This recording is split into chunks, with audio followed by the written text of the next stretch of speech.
In the chalk downs of Berkshire, southern England, there is an ancient white horse, 365 feet long, carved into the famous earthen mound on the landscape. It is known as the Dragon of Uffington. Many theories have been presented to explain its enigmatic origins. While its antiquity is not in question, it has long been speculated as to whether the mysterious figure was created by the Celts or the ancient Britons.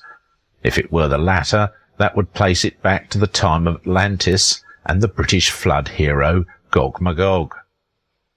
The giant-sized figure, or geoglyph, supposedly depicts a horse, but many have wondered whether or not the haunting design could in fact portray a dragon.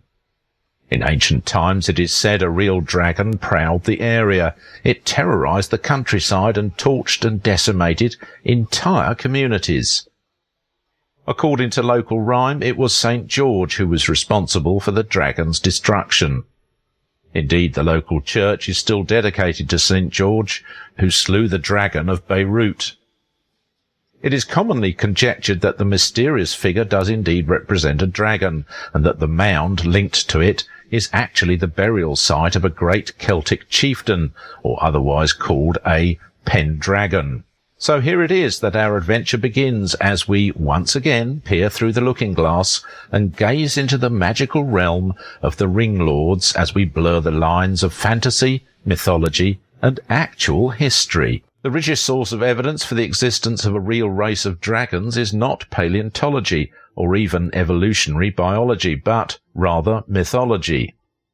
Dragons have shadowed the dreams of nearly every culture on Earth, from ancient Greece to Babylon, India, China, even the New World. Since their initial appearance on the Earth in ancient times, dragons have become a part of our collective unconscious. They have become a kind of Jungian archetype that has filled us with terror and captivated our imagination. In the Christian dragon legends of medieval Europe, we find the monstrous flying serpent of Isa, a massive dragon-like serpent allegedly named in the Old Testament.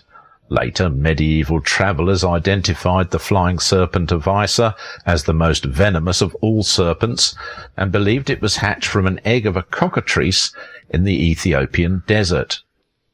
Shenlong is the name of one of the key dragons in Chinese mythology. He is responsible for bringing both wind and rain. He is also identified as the five-toed, multicoloured imperial dragon, often referred to as the spiritual dragon. Only the emperor was permitted to wear the imperial dragon crest, as it was the symbol of his rule and divinity.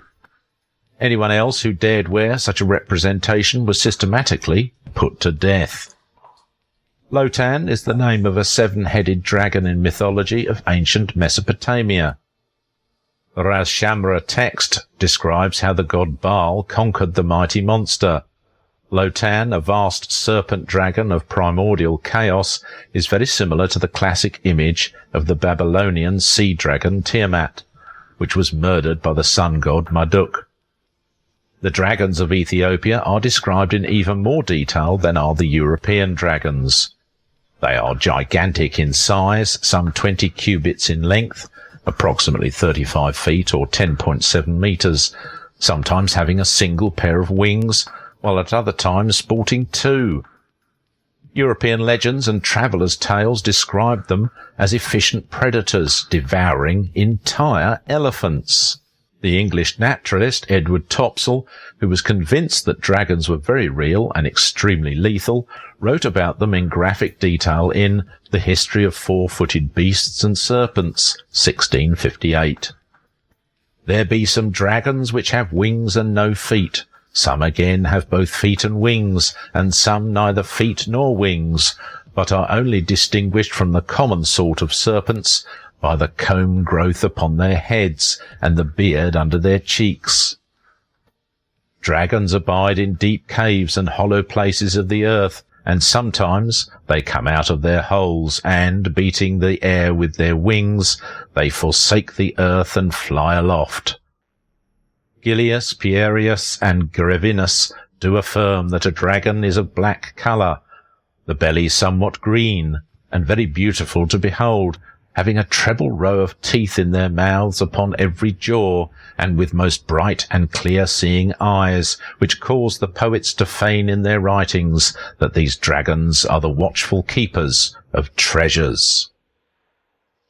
They have also 2 dewlaps growing under their chin and hanging down like a beard, which are of a red colour. Their bodies are set all over with very sharp scales, and over their eyes stand certain flexible eyelids.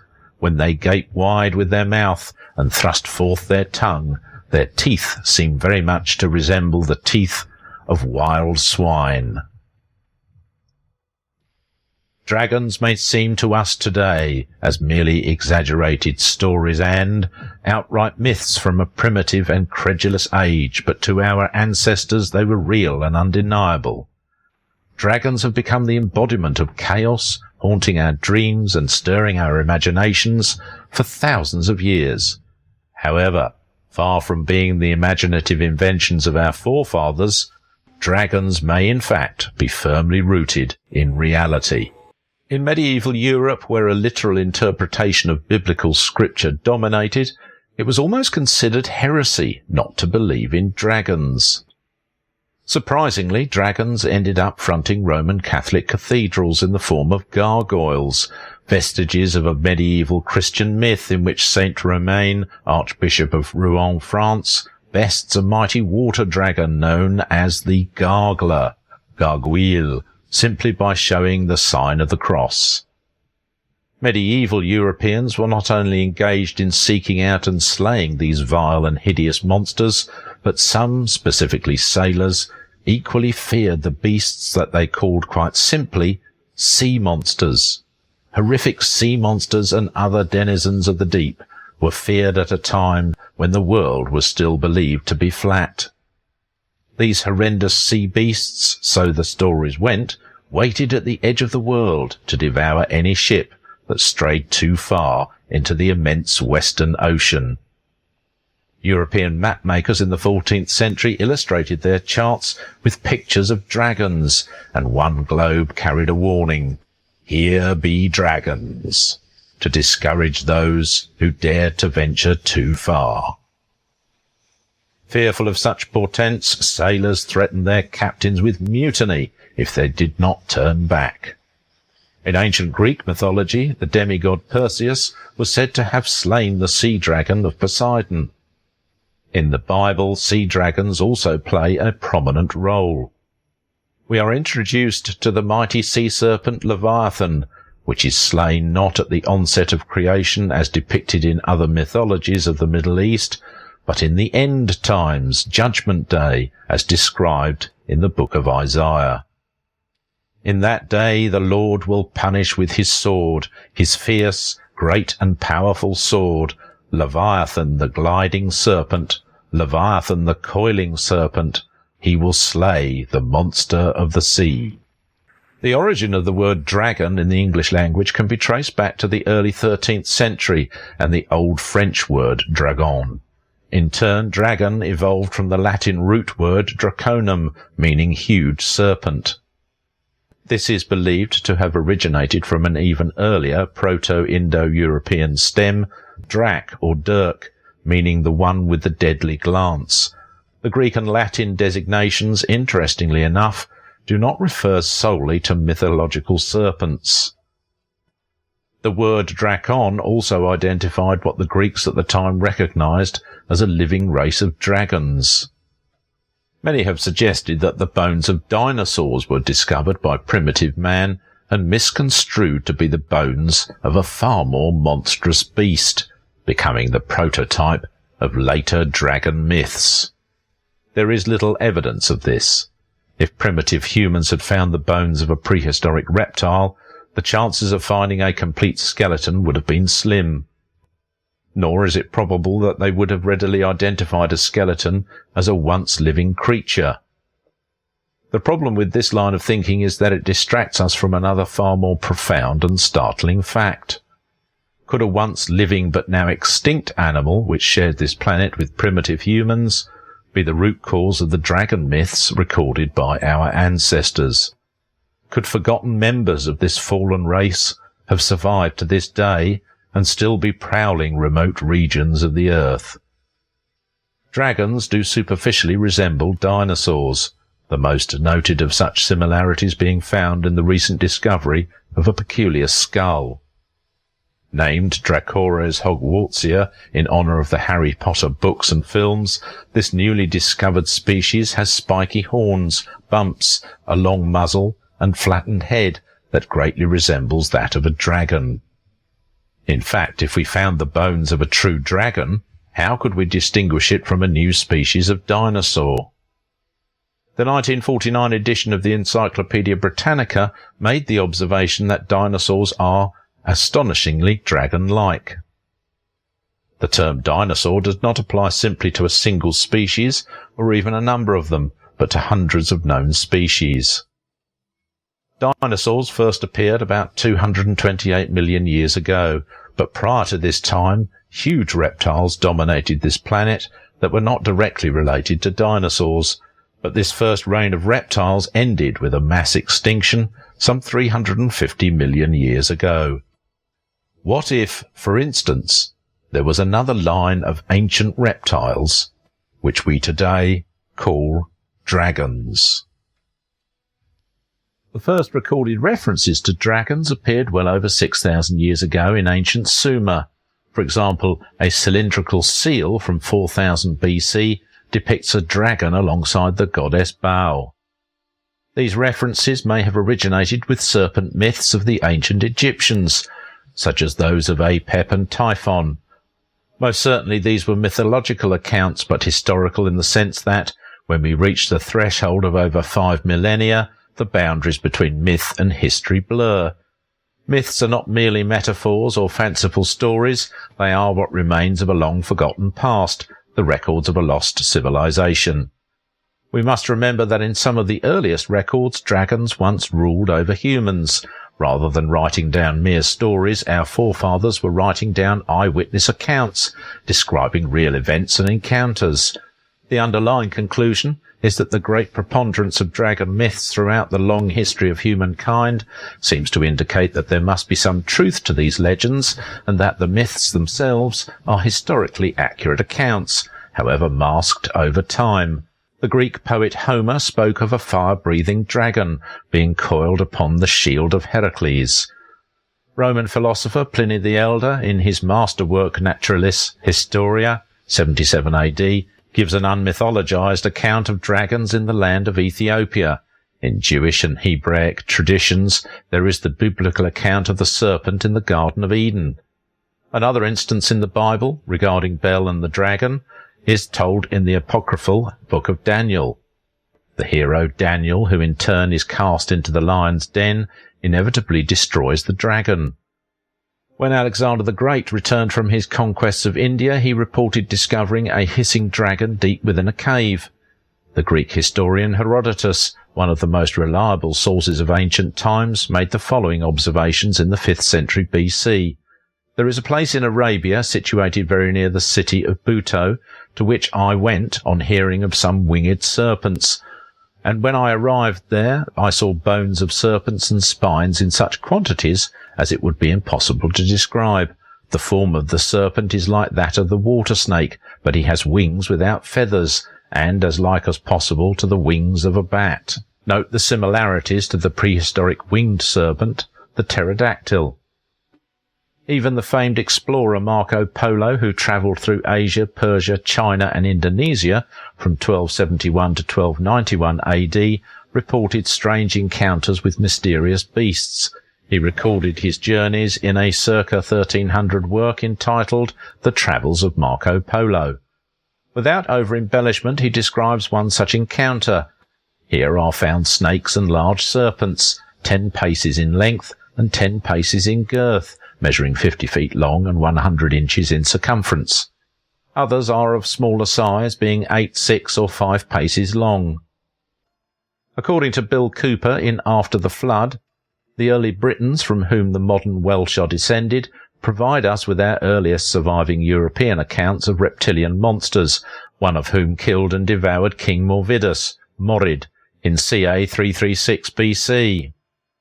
We are told in the account, translated for us by Geoffrey of Monmouth, that the monster gulped down the body of Morvidus as a big fish swallows a little one. Geoffrey described the animal as Belua. Peredur, not the ancient king of that name, but a much later son of Earl Efrog, had better luck than Morvidus, actually managing to slay his monster at a place called Llynllion in Wales. At other Welsh locations, the Adanc is further spoken of, along with another reptilian species known as the Carog. At the beginning of the 20th century, elderly folk at Penllyn in Glamorgan used to tell of a colony of winged serpents that lived in the woods around Penllyn Castle.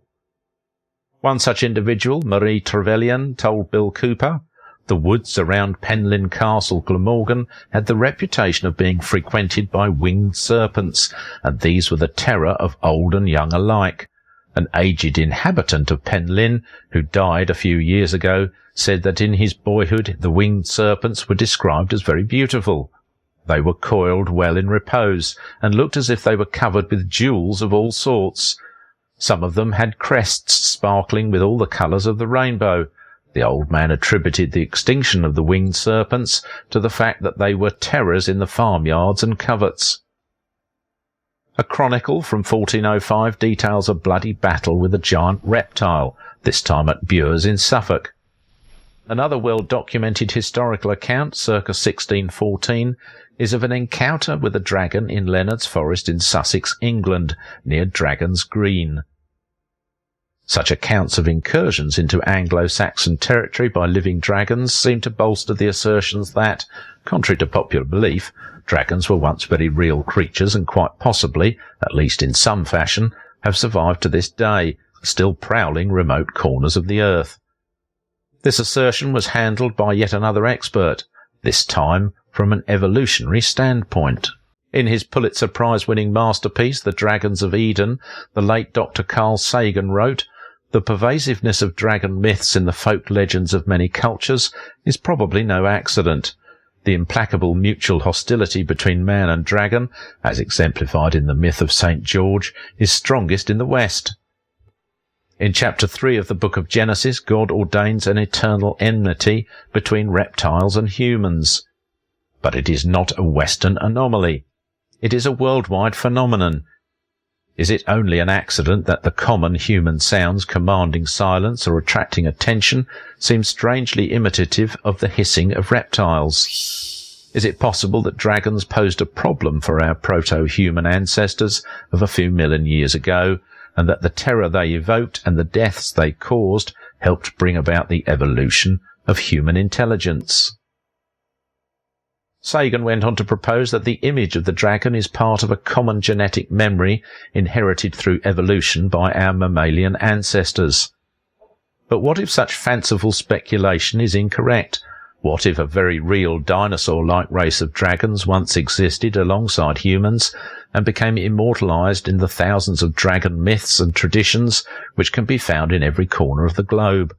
What if these so-called myths were actual eyewitness accounts recorded by our ancestors? Viking dragon heads and the monsters of Ragnarok, the Vikings, were the most successful and long-standing maritime culture in antiquity. Their pagan Norse religion was based on oral accounts of giants, dragons, sea beasts and monsters. Why then did the Vikings have dragon-headed boats? The longboat figurehead was an important magical charm believed to frighten off predators, just as defensive shields would protect them from human foes. The Vikings were not trying to protect themselves from fish, giant squid or even a sperm whale, but were using the dragon figureheads to hide from the sea monsters, which they were convinced were lurking in the misty, ice-filled seas from Iceland to the Americas. Indeed, their dragon heads look remarkably like a plesiosaur, one of the animals identified as perhaps the legendary Loch Ness monster. This idea is strengthened by the fact that the Chinese pronunciation of the word for dragon, long, mimics the sound of thunder. He challenges the totem theory, which proposes that ancient clan images, often depictions of animals and beasts that were worshipped by the ancient peoples of China, were later merged into a single animal, eventually evolving in today's Chinese dragon. Zhao points out that the totems were not only representative of ancient animals, but also the mark of a particular clan, so it was considered taboo to mix the sacred images, even if a particular clan was defeated or dishonoured. Furthermore, Zhu says that the totem theory can't adequately explain the image and sound of the dragon. Despite such attempts to localise the dragon phenomenon, it is clear that a common link between East and West cannot be easily dismissed, and perhaps the Chinese were simply internalising eyewitness accounts through their own nature-centred culture, while Westerners view dragons through Christian and European contexts. Nevertheless, as we have seen, the historical basis of dragons is a clear and eclectic reality. One false assumption concerning dragons is that there is no single recorded example of anyone in modern or ancient times discovering the bones of a dragon. On the contrary, we have many examples among the ancient Greeks, Romans, Egyptians, Hebrews, and pre-Columbian Native Americans of dragon bones being discovered in great abundance.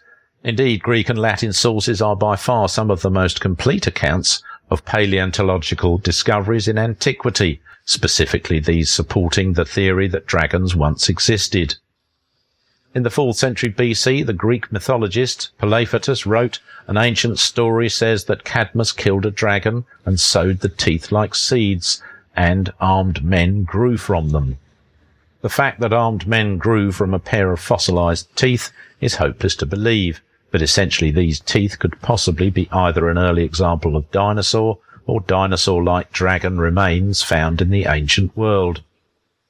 In his 2nd century AD work, The Ignorant Book Collector, the rhetorician Lucian acknowledges that the bones of Geryon, a three-headed monster or dragon, are located in the Greek city of Thebes. The Greco-Roman author and military tactician Aelian, 170 to 230 AD, wrote in one of his earliest works, On Animals, "Historians of Chios assert that near Mount Pelenaeus, in a wooded glen, there was a dragon of gigantic size who made the Chians shudder. No farmer or shepherd dared approach the monster's lair, but a miraculous event allowed the discovery of how large it really was. During a violent lightning storm, a forest fire destroyed the entire region of the wooded slopes. After the fire, all the Chians came to see and discovered the bones of gigantic size and a terrifying skull. From these, the villagers were able to imagine how large and terrible the brute was when alive." The 3rd century Greek historian Philostratus wrote in Life of Apollonius of Tyana, "Northern India is girt with dragons of enormous size. Not only are the marshes full of them, but the mountains as well, and not a single ride is without one. The dragons of the foothills have crests, of moderate height when young, but they grow with them and extend to a great height when they reach full size."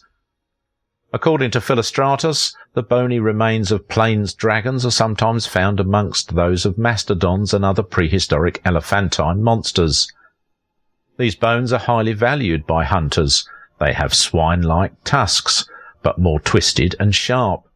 The 4th century Roman poet and historian Claudian mentioned that the huge bones of slaughtered dragons could be found throughout the island of Sicily, where Zeus had established a monument of trophies to the Gigantomachy, an ancient battle between gods, giants and monsters. These ancient examples of early paleontological discoveries of what can only be described as dragons are not the only instances of such uncommon excavations. It is impossible to tell for certain whether there are other examples of dragon-like bones discovered among the scores of dinosaur fossils, bones which could be distinguished from more familiar creatures. Nevertheless, only the future can determine the outcome of one of the most perplexing mysteries of both world mythology and ancient paleontology.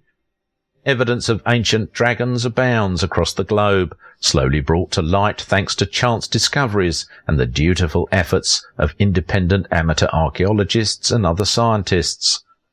This research has led us into a new realm of scientific investigation. Inexplicably, academia continues to deny their existence, so it is up to each and every one of us to challenge the prevailing paradigm and perhaps forever change our own history in the process. For we should never forget the famous warning muttered by few, "Here there be dragons." Lawrence first began to talk publicly about the subject matter of Genesis of the Grail kings back in October 1997, and indeed he covered a good deal of related ground at the Nexus conferences.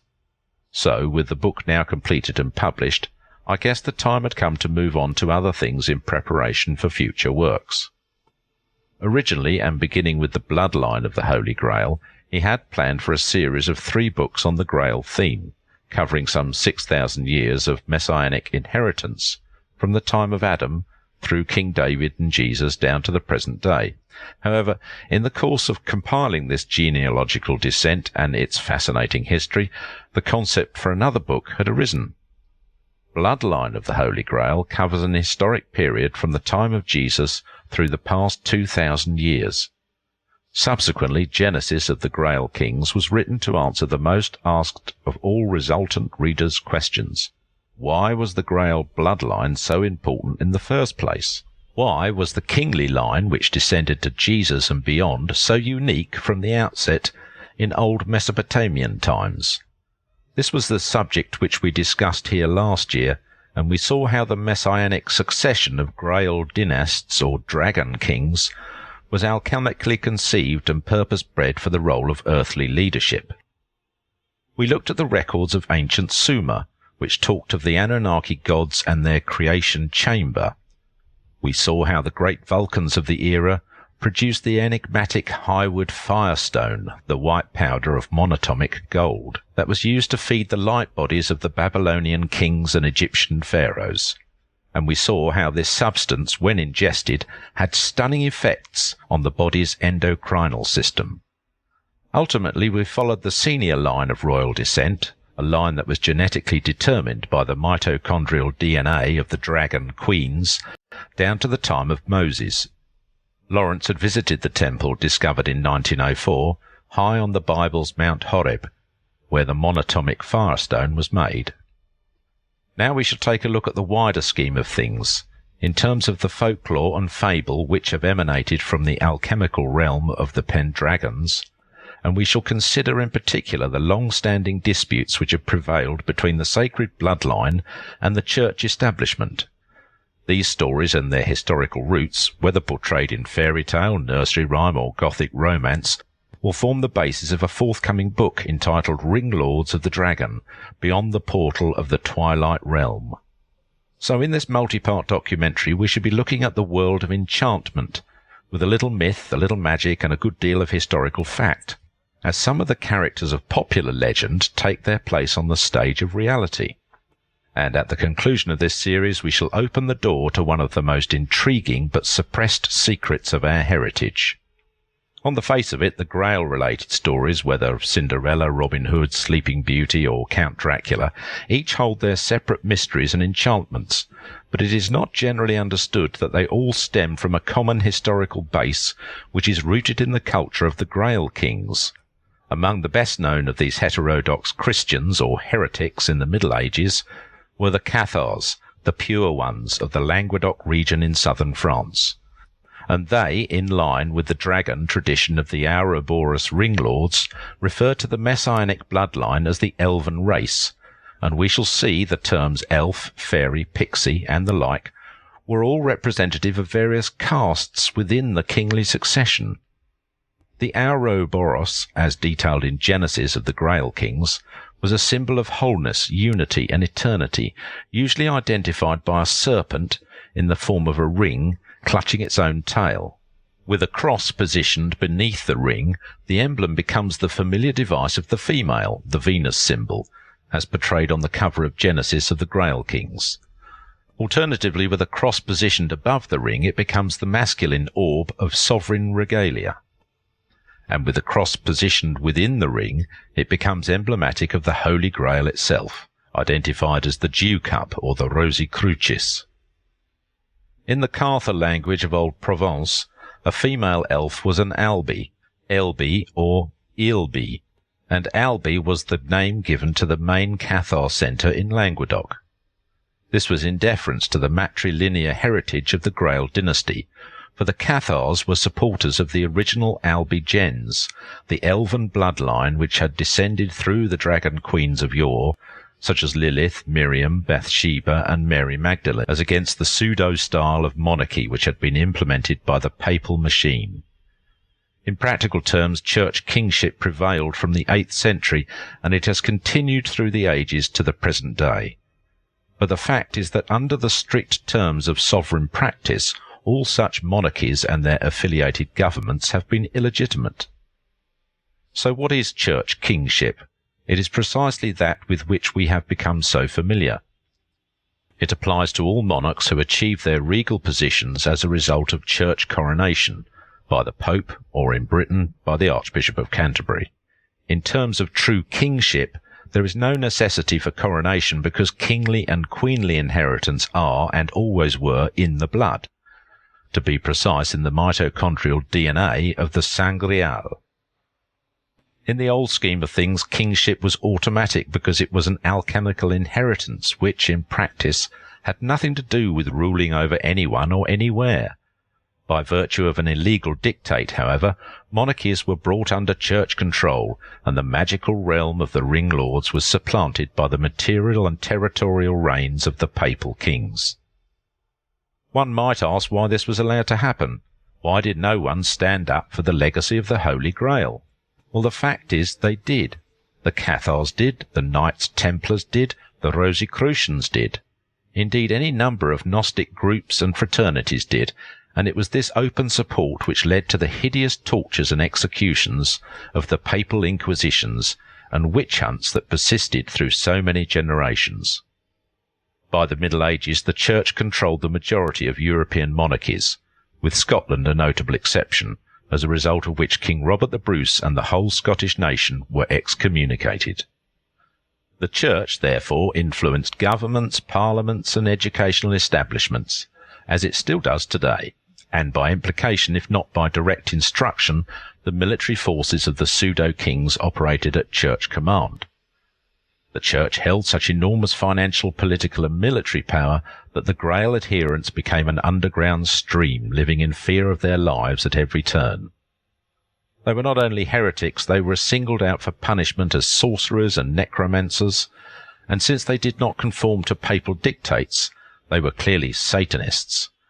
The women, of course, were all whores, but this was nothing new. The Roman Church had forged this dogmatic classification at the time of its earliest constitution. Before looking at some aspects of the ring legacy, it is important to consider the original document which made church kingship possible in the first place. In this context, he did not use the word important lightly, because the implementation of this particular document some 1,248 years ago led to just about every social injustice that has since been experienced in the Christian world.